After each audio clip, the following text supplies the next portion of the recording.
Aziya Plus xabariga ko'ra, Eron ichki bozorda narx-navoni barqarorlashtirish va oziq-ovqat xavfsizligini ta'minlash maqsadida barcha turdagi oziq-ovqat va qishloq xo'jaligi mahsulotlari eksportiga vaqtinchalik taqiq joriy etdi. Erondagi urush va Eron hukumatining oziq-ovqat eksportini taqiqlash to'g'risidagi qarori Tojikiston uchun jiddiy oqibatlarga olib kelishi mumkin. Eron oziq-ovqat mahsulotlarining eng yirik yetkazib beruvchilaridan biri bo'lib, Tojikistonning oziq-ovqat ta'minotida muhim rol o'ynaydi. Ushbu ta'minotdagi har qanday uzilishlar Tojikistonning oziq-ovqat xavfsizligiga ta'sir qilishi mumkin.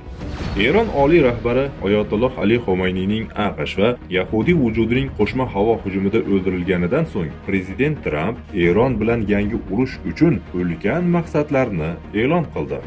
Bu yangi urush allaqachon butun Yaqin Sharqni beqarorlashtirdi va Markaziy Osiyo mamlakatlariga ham ta'sir ko'rsatdi.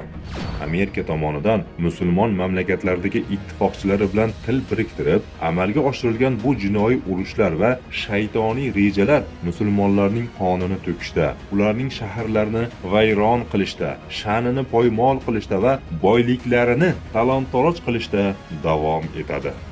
Islom ummati dushmanlari musulmonlar bo'yniga solgan kishanlardan xalos bo'lishi kerak. Bu kishanlar musulmon mamlakatlarni boshqaradigan zolim va xoin rejimlardir. Musulmonlar bu rejimlarni ildizi bilan qo'porib tashlashi va ularning xarobalari ustiga payg'ambarlik minhoji asosida ikkinchi Roshid xalifaligini barpo etishda mas'uldirlar. Faqat shu yo'l bilan musulmonlar o'z davlatlarini, o'zliklarini, qaror qabul qilish huquqini va panoh topadigan qal'asini qaytarib oladilar. Rasululloh sallallohu alayhi va sallam aytadilar: Imom, ya'ni xalifa qalqondir. Uning ortida turib jang qilinadi va u bilan himoyalaniladi.